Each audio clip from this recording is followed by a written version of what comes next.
தமிழ்நாடு வளரக்கூடாது என பாஜக அரசு நினைக்கிறதா என்று நாடாளுமன்றத்தில் எம்பி திருமாவளவன் கேள்வி எழுப்பியுள்ளார்.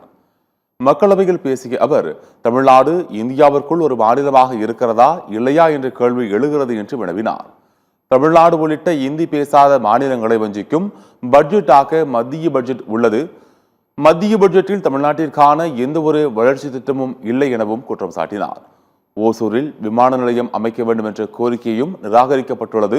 தமிழ்நாட்டுக்கான நிதி பகிர்விலும் 1400 கோடியை மத்திய அரசு குறைத்துள்ளது எனவும் சாடினார். 100 நாள் வேலை திட்டத்தை செயல்படுத்த முடியாத அளவுக்கு அத்திட்டத்தை மத்திய பாஜக அரசு மாற்றியுள்ளது என்றும் திருமாவளவன் குற்றம் சாட்டினார்.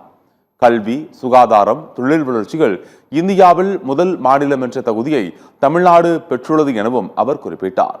பீகாரில் தேர்தல் நடந்தபோது பல்வேறு புதிய திட்டங்கள் அறிவிக்கப்பட்டது என்றும், ஆனால் தமிழ்நாட்டில் விரைவில் தேர்தல் நடைபெறப் போகிறது என்பதை கருத்தில் கொண்டு கூட புதிய திட்டங்கள் அறிவிக்கப்படவில்லை என்றும் திருமாவளவன் தெரிவித்தார்.